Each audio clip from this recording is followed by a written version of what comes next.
Bom dia, boa tarde, boa noite. Eu sou o Fábio Ramos e tô aqui para mais um Futuri Esportes aqui na Futuricast TV, o seu resumão semanal do que de melhor aconteceu no esporte aqui no Brasil e também pelo mundo. E olha que nesse final de semana teve de tudo. Teve rodada quente no Brasileirão com muitos clássicos, teve futebol internacional com um time grande pipocando na reta final, rodada de Champions, teve também fim da temporada regular da NBA, João Fonseca em quadra e também reta final aí de Superliga de Vôlei, tem brasileiro no surf se destacando, então já se ajeita aí na cadeira, no sofá, se você tá de pé cozinhando aí, fazendo um jantar, porque hoje assunto não vai faltar. Mas antes de qualquer coisa, você já sabe, já deixa seu like aqui embaixo, se inscreve no canal pro algoritmo ver que você tá gostando do conteúdo e conseguir mandar para mais pessoas também. Então bora, porque vai começar e tem muita coisa para vir. E para iniciar daquele jeitão que todo mundo gosta, vamos falar do nosso querido Campeonato Brasileiro, que teve uma rodada repleta de clássicos, começando já no sábado com o Grenal, que para variar não tem muito futebol, é mais pancadaria, chegada firme, porrada, cartão vermelho, isso daí com certeza não faltou. Mas o Zero insistiu em permanecer no placar e acabou empatado, mais um Grenal aí sem gols pelo Brasileirão. Já no domingo as coisas foram um pouco melhores no charmoso Fla-Flu, que começou também tendo uma baixa importante pro Fluminense, o Lúcio Acosta tomou uma bolada lá estranha na jogada, acabou não conseguindo ficar em campo e teve que ser substituído para entrar o Ganso no lugar. Mas já deu para ver que as coisas não iam ficar muito boas pro tricolor. Logo na sequência já pintou um golaço do Pedro, golaço para alguns, falha do Fábio para outros, mas ele foi bem rápido no pensamento ali, recebeu a bola do Samuelino, já bateu meio que quase que de costas, surpreendendo todo mundo, inclusive o goleiro do Fluminense, abriu o placar. Inclusive eu também acho que ele tem que ter um pouquinho mais de chance na seleção brasileira, ele foi testado lá com o Tite, depois teve a lesão, tudo bem, foi grave, se recuperou, mas tá mostrando que gol ele sabe fazer, e de tudo que é jeito, tanto é que logo depois ele fez mais um. Mas antes disso, tiveram alguns milagres do goleiro Fábio, que pode ter falhado nesse primeiro gol, mas depois garantiu que o Fluminense não fosse com uma desvantagem ainda maior pro intervalo. Aí depois não teve jeito, o Flamengo, uma baita jogada, começou lá no campo de defesa, depois foi trabalhada por quase que todo mundo, o Samuel Lino também de novo presente, fez um passe de 3 dedos, sei lá, brilhante, tipo o Quaresma da vida, e acertou certinho o Pedro, que fez mais um gol de peito. Acho que, sei lá, o quinto gol de peito que ele faz contra o Fluminense nos últimos anos aí. Gosta pra caramba, ele chega bem na área pra fazer gol de cabeça, que nem na rodada passada. Nessa agora ele fez de peito. Então é um atacante que tem bastante repertório e faro de gol, né? Fez mais um aí, em mais um jogo importante, mais uma vitória importante que acabou roubando o vice-liderança do Fluminense na tabela. E aí vamos encaminhar mais uma vez, mais um ano aí para uma disputa entre Flamengo e Palmeiras, e é o que tá se desenhando aí para a continuidade do Brasileirão. E por falar no Verdão, o líder do Brasileirão, que visitou ninguém menos que o seu maior rival, o Corinthians, na Neoquímica Arena, para mais um jogo tenso. Se a gente falou que o clima já estava ficando quente no Fla-Flu e também ficou bem quente lá no Grenal, no derby acho que as coisas ultrapassaram um pouquinho o limite, principalmente por conta, né, do contexto que estava inserido o Corinthians, que vem de uma sequência negativa, principalmente no Brasileirão, estava estreando técnico novo no Campeonato Nacional, porque já tinha estreado o Fernando Diniz na Libertadores, enquanto o Palmeiras está vivendo uma situação totalmente oposta, bem tranquilo, líder isolado do campeonato, de bem com a torcida, campeão estadual, uma sequência invicta também, se eu não me engano eram 9 vitórias seguidas por um gol de diferença, então vencer tá vencendo, né, isso que importa pro resultado aqui do torcedor brasileiro é vencer, se tá convencendo aí já é outro papo, mas vencendo pelo menos tava, então eram situações diferentes, mas é clássico, e principalmente Palmeiras e Corinthians, uma das maiores rivalidades do mundo, acho que a do Brasil dá pra considerar que é a principal até, principalmente pelos últimos anos, mas aí os jogadores esqueceram um pouco o futebol, deixaram isso de lado e partiram mais para vontade, assim, para rivalidade em si, e acabou fugindo um pouco do tema principal que seria a competição, né? O futebol bem jogado, a técnica, e acabou virando mais um. Não vou dizer um rachão, porque também teve, né, uma parte técnica assim, mas acabou virando uma pelada de pancadaria, era chegada forte, cada dividida era 5 indo pra cima dos outros 5, o juiz tendo que separar tudo, era jogo ficando parado, bola deixando de rolar, a torcida, lógico, comprou a briga dos jogadores, então o clima ficava quente também nas arquibancadas, mas o futebol em si faltou no clássico. E o que faltou também foi um pouquinho de inteligência, assim, por parte de alguns jogadores do Corinthians, Tô falando mesmo do André, ele é um garoto novo, tá com vitrine aí pra Europa também, mas foi muito ingênuo, principalmente na forma como ele foi expulso. E ainda se a gente lembrar que teve um jogador do mesmo Corinthians que foi expulso pela mesma coisa na semana passada, piora ainda mais a situação. E aí, pô, você não pode fazer o que você fez com 30 minutos do primeiro tempo, deixando o seu time que precisava ganhar, ou pelo menos não perder, mas tentando jogar, um a menos no meio do primeiro tempo. Ainda mais do jeito que foi. Se é tipo, puto, matou um lance porque o outro time ia fazer gol. Aí, fez 2 faltas ali, tomou um cartão exagerado e tal. Mas não dá pra aceitar essas coisas, não.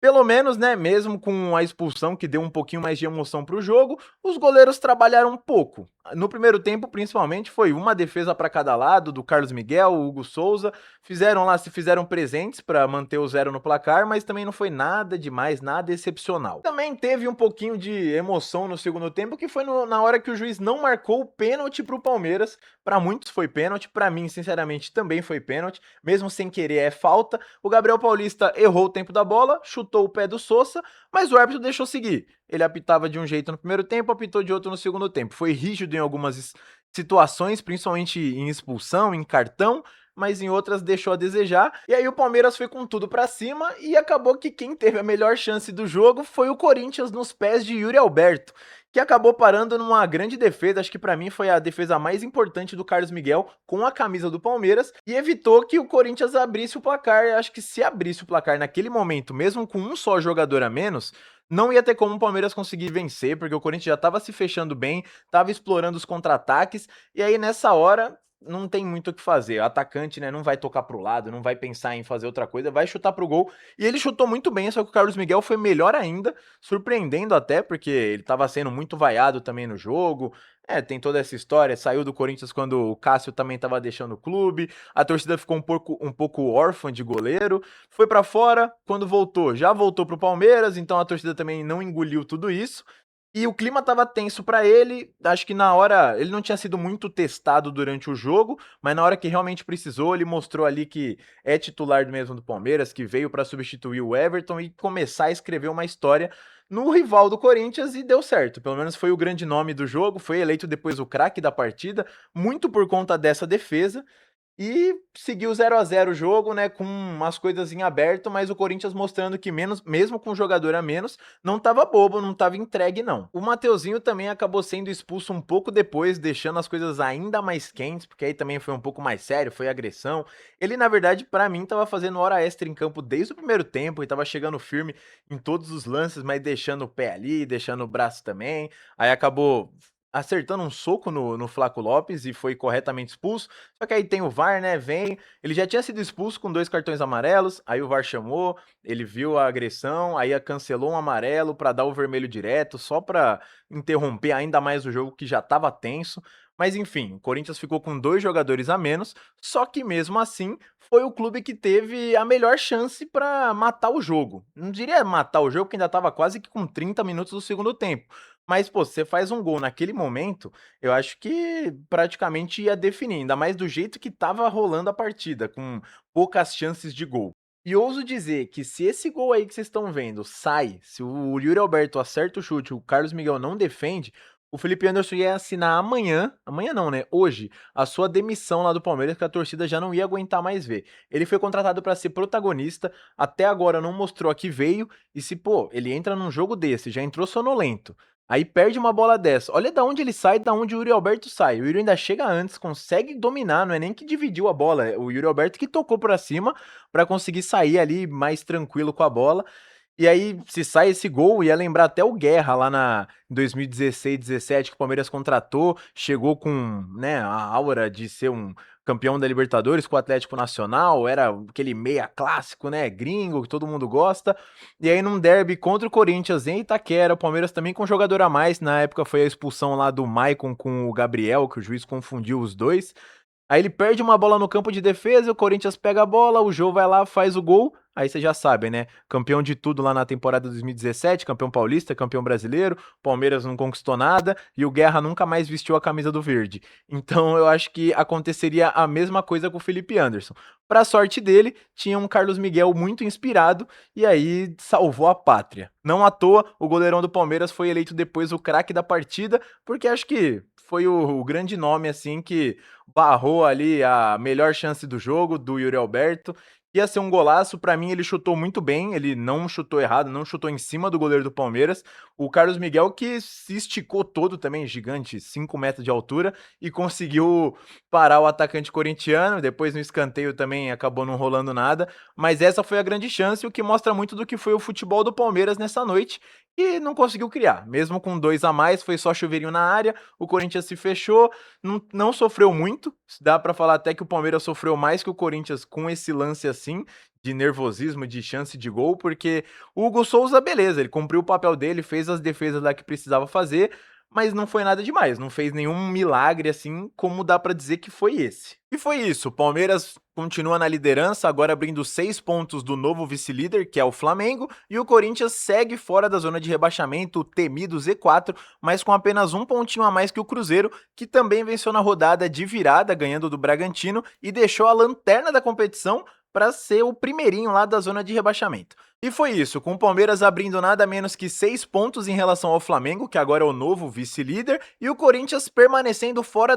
do temido Z4, com um início bastante animador aí do técnico Fernando Diniz. Ele costuma começar muito bem mesmo, foi assim no São Paulo, foi assim no Vasco, foi assim no Fluminense, Fluminense aí que ele conquistou os primeiros títulos da carreira, né, como técnico profissional, ainda mais para um clube como o Corinthians, que já vem há uns anos lutando contra as posições baixas no Campeonato Brasileiro. Em mata-mata tá indo bem, tudo certo, ano passado conquistou a Copa do Brasil, costuma ter umas eliminações, umas classificações heróicas também em mata-mata, mas o problema é no campeonato de pontos corridos, com os irmãos Dias, né, o Ramon que chegou, salvou o Corinthians do rebaixamento no ano passado, conseguiu uma arrancada bem boa no Campeonato Brasileiro, e agora com o Fernando Diniz, que parece que tá repetindo isso daí também, mas como já disse, ele tem data de validade. Tem que ver se vai durar até o final do campeonato, se dura até o fim do ano, se dura até o ano que vem, ou se vai acabar o gás antes, e aí é aí que mora o problema, porque se acabar o gás antes, para depois conseguir recuperar, vai ser difícil, ainda mais com um elenco milionário, recém-campeão, para motivar de novo os jogadores. A gente sabe que é complicado, já tem muito time aí que ganhou tudo e aí de um ano para o outro desmorona de uma vez. Então a gente tem que ver aí se o Fernando Diniz vai mudar algumas coisas também ou se vai morrer abraçado com as próprias convicções. A rodada ainda teve a derrota do então vice-líder São Paulo, que agora caiu para a quarta colocação, diante do Vitória, fora de casa. Também contou com o tropeço do Botafogo contra o Curitiba em pleno Newton Santos e a vitória do Cruzeiro de virada sobre o Bragantino, que tirou a Raposa da lanterna da competição para ser o primeiro ali dentro da zona de rebaixamento, encostando no Corinthians. Isso sem falar, é claro, na volta de Neymar para o Santos, que foi fundamental na vitória contra o Galo. Ele não chegou a marcar gol, também não deu assistência, mas jogou muito bem, foi eleito o craque da partida e se mostrou disposto aí, né? Jogou os 90 minutos, conseguiu correr, fez algumas jogadas muito boas, exigiu uma boa defesa do goleiro Everson também. E querendo ou não, tá se mostrando presente aí, né, nos 90 minutos, jogando, mandando um recadinho pro Ancelotti. Agora o Neymar que é blogueiro também, fica postando vídeo mostrando sua rotina com a família, em casa, treinando e tudo mais. Eu acho que ele vai pra Copa. Vai, mesmo que não vá pelo resultado dentro de campo, vá com uma pressão externa pela CBF, os patrocinadores, mas tá se mostrando aí, tá se mostrando disposto a jogar, tá treinando, tá fazendo pelo menos o papel dele, que é o que a gente espera. Vamos ver se ele vai estar na próxima rodada, se ele vai estar nos próximos jogos, como é que ele vai estar fisicamente, porque a convocação tá chegando, falta menos de 2 meses pra Copa do Mundo, e a gente quer saber também, né, qual Neymar que vai pra Copa, ou se ele for, né, qual Neymar que vai estar à disposição do técnico Carlo Ancelotti. Vai ser o que vai poder jogar 90 minutos, vai jogar só o segundo tempo, vai entrar uma vez ou outra, vai ser reserva, vai estar lá só para tirar a pressão dos outros jogadores, Vini Júnior, Rafinha, que eles sentiram também um peso da camisa da seleção. Então vamos ter que aguardar, mas pelo menos ele tá mostrando futebol e nessa rodada ele foi importante pro Santos. Com isso temos esse cenário ao final da 11ª rodada do Campeonato Brasileiro, com algumas equipes bem emboladas, tanto na parte de cima quanto na parte de baixo da tabela. Ali na liderança, o Palmeiras segue firme, né, com 26 pontos. Logo abaixo tem 5 times empatados com 20 pontos. 5 ou 4? 4 times. Flamengo, São Paulo, Fluminense e Bahia, sendo que o rubro-negro e o tricolor baiano têm um jogo a menos. Então a vantagem, né, do líder pode cair para só 3 pontos, deixando ainda mais emboladas as coisas lá em cima. Quem tá surpreendendo também é a dupla paranaense, Curitiba e Atlético, que vieram da Série B e estão fazendo um bom campeonato, né? Um campeonato justo, brigando lá pelo G5 agora, que classifica para Libertadores. Depois, um pouquinho abaixo, tem o Bragantino, que deu uma recuperada, então tá conseguindo se mostrar presente aí na Série A, que não vai brigar contra rebaixamento, vai tentar alçar voos mais altos, né? Não fala que Red Bull dá asas, então vamos ver se vai voar. Mas tá lá no meio da tabela meio estacionado.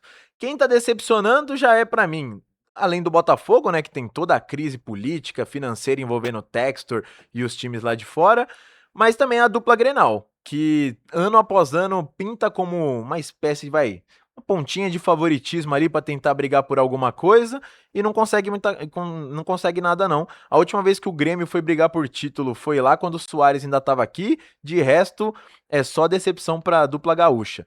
Quem também tá logo abaixo, Santos e Corinthians, que eu acho que ainda conseguem ter um pouco de força para se recuperar ao longo da temporada, principalmente o Santos, que parece que vai abrir mão mesmo da Sul-Americana e focar no Brasileirão e na Copa do Brasil, e o Corinthians pelo elenco que tem, ganhou quase tudo ano passado, então dá para sonhar com coisa boa, ainda mais com um Fernando Diniz. Agora o Cruzeiro tá se recuperando, esse daí pintou como um grande favorito antes do campeonato começar e decepcionou geral, mas agora pelo menos tá voltando aos poucos, enquanto que Remo e Chapecoense, que vieram da segundona, estão meio que correspondendo às expectativas, começando lá embaixo, depois tentando subir aos poucos para brigar realmente para não cair.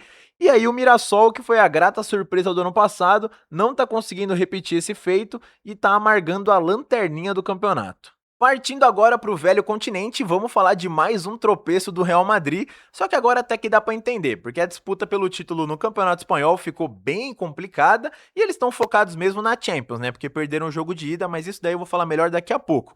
Porque mesmo com o plantel que eles têm, com o elenco, poupando um jogador aqui e outro ali, não dá para empatar em casa com o Girona, né? Mas o Barcelona, que não tem nada a ver com isso e também se complicou na Champions, né? Que daqui a pouco eu vou explicar melhor, foi lá, goleou seu rival local, que é o Espanhol, e abriu nada menos que 9 pontos de vantagem para o Real Madrid na liderança do campeonato. Então tá praticamente, na próxima rodada ele já pode faturar a taça e pelo menos fez aquele checklist lá do campeonato na temporada, conquistou a taça nacional, vai conquistar o campeonato nacional também, e aí se brigar pela Champions ainda é lucro. Outra equipe que também se deu bem na liga local foi o Bayern de Munique, que para variar vai beliscar mais um caneco da Bundesliga, só que agora batendo o recorde também, o recorde de gols feitos em uma única edição do campeonato, que era dele mesmo, lá em 1971 com 101 gols, agora o clube já fez 105, faltando ainda 5 jogos para acabar a temporada. E isso foi construída numa goleada sobre o São Paulo fora de casa por 5-0, no mesmo dia que o Borussia Dortmund, então vice-líder, perdeu para o Bayer Leverkusen em casa e viu o Bayern de Munique abrir uma vantagem que já tá absurda lá e ele pode ser campeão mesmo sem vencer já na próxima rodada que vai ser no final de semana. E aí agora eu quero saber até de vocês também. Vocês acham o campeonato alemão não vistoso, eu ia falar legal de assistir? Os jogos sim, é legal. O campeonato também fez lá o regulamento, os campos são todos bonitos, as arquibancadas sempre lotadas e tal.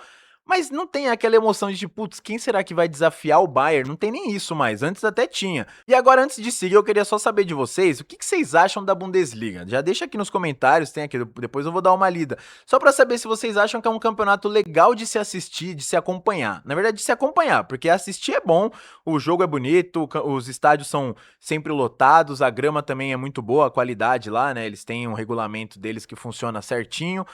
Mas, não sei, não tem nenhum time que consegue desafiar o Bayern pra tentar roubar a taça ou pra brigar até a última rodada. Já vai fazer acho que uns 5, 6 anos que o Bayern é campeão com certa antecedência. Antigamente o Borussia até conseguia, mas aí o Bayern chegava lá, roubava, comprava um jogador do time amarelo e deixava a disputa ainda mais desigual. Eu não sinto tanta atração assim em ver o campeonato alemão como um todo, pra seguir durante o campeonato, durante a temporada, ficar acompanhando de fato. Eu gosto de assistir algumas partidas, os times são bons, jogam também, o jogo é bem movimentado, Mas em relação à disputa, assim, disputa pelo título principalmente, não tem nada demais. Mas eu quero saber a opinião de vocês também, pra saber se eu tô errado, vai que eu não tô acompanhando direito, né?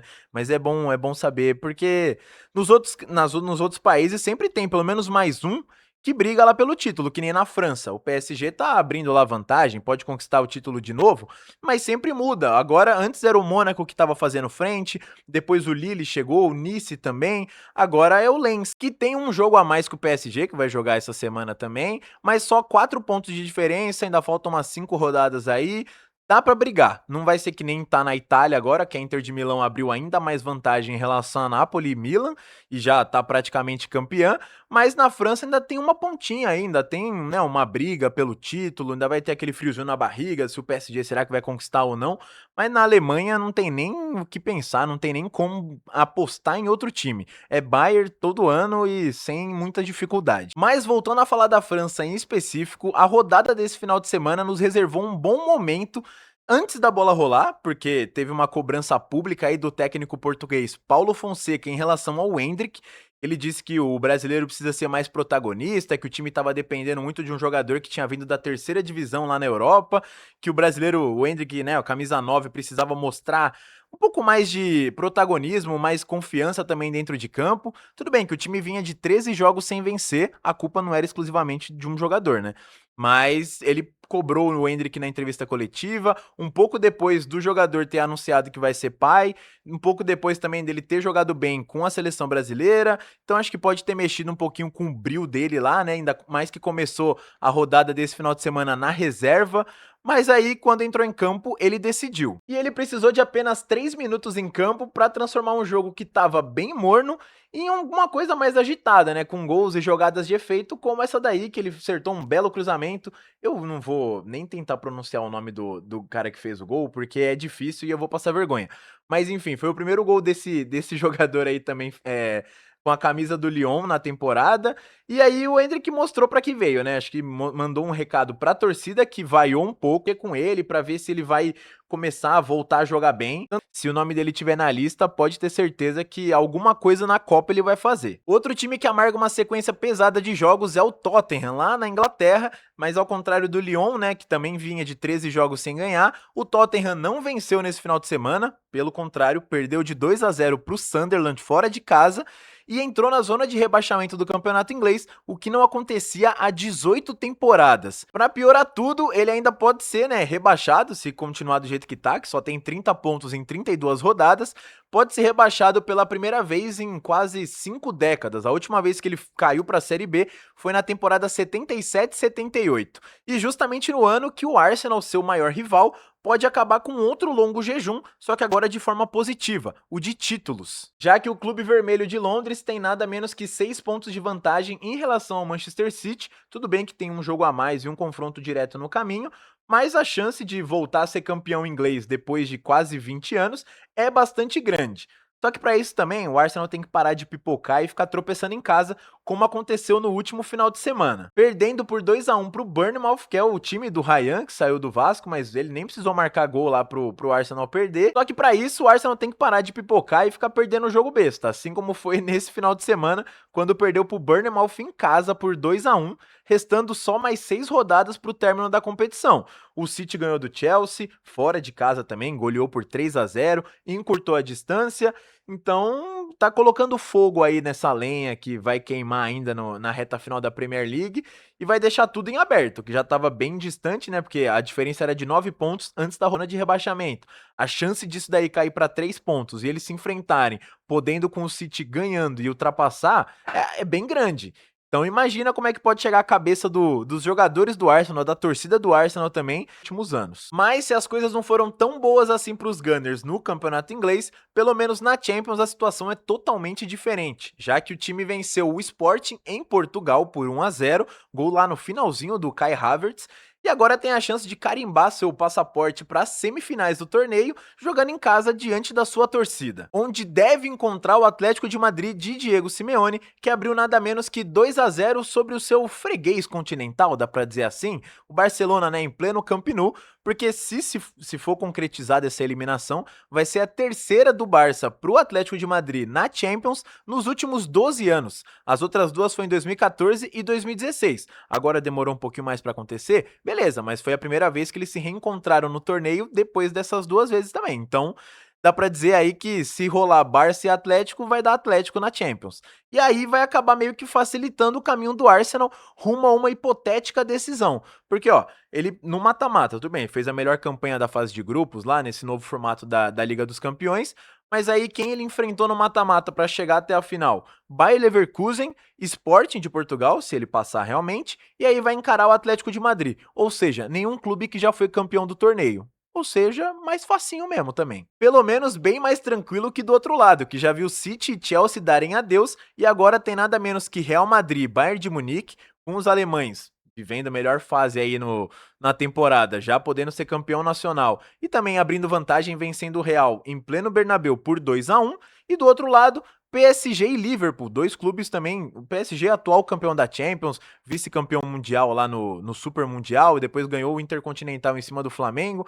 Então, né, bem forte aí, e o Liverpool que eu não preciso explicar, mas que também não vive uma temporada lá essas coisas, tomou 2-0 fora de casa na ida, na volta vai ter que suar sangue aí para tentar reverter esse placar, mas eu acredito que passe Bayern de Munique e PSG, que são os dois clubes que melhor jogam futebol nesse ano. Os jogos já acontecem nesse início de semana, mais conhecido como amanhã e quarta-feira. E aí eu já vou dar meu palpite aqui, alô produção, depois pode recortar isso daí e me cobrar depois. Porque pra mim passam Arsenal e Atlético de Madrid, que nem eu já falei, só que aí depois nesse confronto eu acho que o Arsenal vence, e aí na outra semifinal vai passar o PSG, vai passar o Bayern de Munique e vai dar Bayern na final. Então a final vai ser Arsenal e Bayern de Munique. Aí mais pra frente eu analiso depois certinho e dou mais um palpite pra vocês. Agora saindo um pouco do tema futebol, eu também preciso atualizar vocês do que de melhor aconteceu nos outros esportes aqui no Brasil também, mas pelo mundo principalmente. E como a gente já inicia a semana pensando na sexta, bora de NBA, o melhor basquete do mundo. E teve sua última rodada da fase regular, aquela tipo fase de grupos de pontos corridos, disputada nesse final de semana, que classificou os 6 melhores de cada conferência, né, até a Conferência Leste e a Conferência Oeste.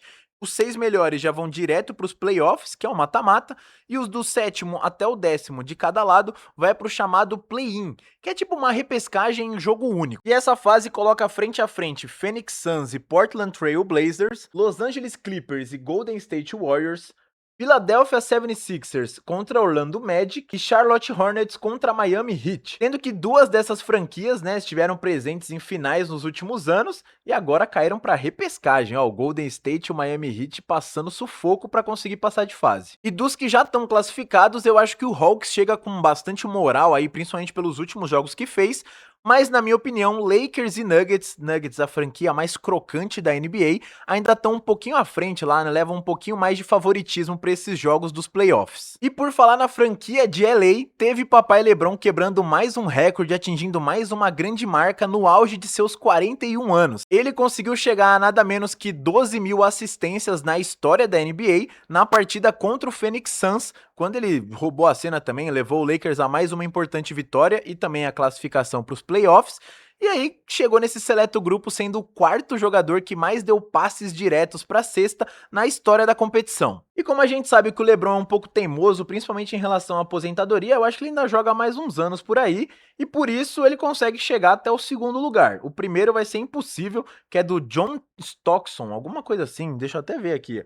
É John Stockton, que tem mais de 15 mil assistências. Aí eu já acho meio impossível. Agora, o segundo e terceiro lugar, que é de Chris Paul e Jason Kidd, que tem 12.100 e 12.600, aí eu acho que ele consegue. Dá pra ele colocar isso daí como meta e encerrar a carreira só quando bater essa marca. Agora, passando rapidamente por outro esporte coletivo, antes de partir para os individuais, a gente tem a Superliga Feminina de Vôlei, que tá na sua reta final e vai ter nessa semana as partidas das semifinais disputadas. De um lado, dois dos maiores campeões do torneio, Osasco e Minas, que tem 6 títulos cada, metade, acho que, dos títulos do Rio de Janeiro, se eu não me engano. O Rio de Janeiro acho que tem 12 ou 13, alguma coisa assim. E do outro, um time que tava figurando entre os melhores recentemente, sendo campeão em 2023 e vice em 2024, que é o Praia Clube, contra um outro que não sabe o que é conquistar um título nessa competição desde 2001. E eu tô falando do Sesc Flamengo, que volta com tudo pro campeonato e tem chance aí de ser...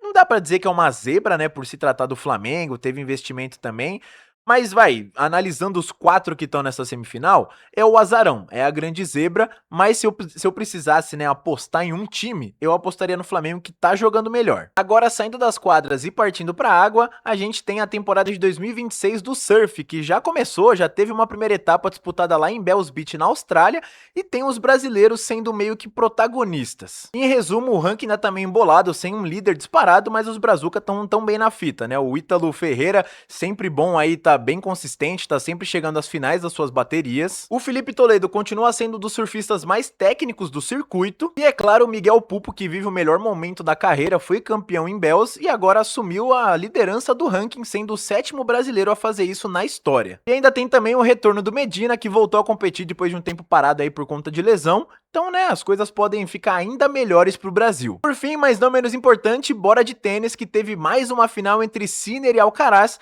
com o italiano levando a melhor mais uma vez sobre o espanhol. E eles são, né, o número 2 e o número 1, respectivamente, do ranking. E ó, eu tava vendo aqui bonitinho também, eles têm acho que é 13 mil pontos, alguma coisa assim. A distância do Zverev, que é o número 3, que eu já vou falar melhor dele, para esses dois, é maior do que a distância da gente, que tem 0 pontos, pro próprio Zverev, que tem 5 mil pontos, então dá pra gente sonhar ainda também. E foi lá no Grande Slam de Monte Carlo, na França, que nos reservou mais um bom momento de João Fonseca dentro das quadras. E avançou pela primeira vez na carreira a umas quartas de final de um Grande Slam e fez ninguém menos que Alexander Zverev suar bastante aí pra tentar ganhar dele em 2 horas e 40 de jogo. Gerou muitos elogios ao longo do campeonato dos adversários, dos que ele ganhou e dos que ele perdeu também. O Sinner já falou dele, Alcaraz já ganhou dele, e agora ele, com apenas 19 anos, assumiu a posição de número 35 no ranking da ATP. Dá pra sonhar, tá chegando, tá jogando melhor, comete erros normal, até o Zverev falou dele também, que ninguém é um jogador completo, ele tem muito a melhorar, tem uns pontos lá pra crescer também, mas tá chegando, tem 19 anos só, o Sinner e o Alcaraz já são mais velhos, tem 22 e 24, se não me engano, então, pô, imagina, o João Fonseca jogando do jeito que ele tá, no nível que ele tá, em mais 2, 3 anos, dá pra sonhar grande. E por falar em sonhar, quem sabe um dia a gente não chega aqui e grava um episódio de 5 horas, quero ver se você vai me aguentar falando aí também, qualquer coisa também dá um pause, espera um pouquinho, esfria a cabeça, aí volta pra me ouvir de novo, mas é isso, um dia a gente vai chegar lá, agora infelizmente já acabou, o tempo passou rápido, passou voando, mas é isso, depois já deixa aqui também nos comentários se você quer que eu fale mais sobre algum time específico, sobre algum campeonato, tá tendo Kings League também, tá chegando na reta final aí da fase de grupos, a fase classificatória, então no próximo episódio eu posso falar melhor sobre isso também, dar uma atualização de quem classificou, se o Neymar vai bater pênalti lá ou não vai,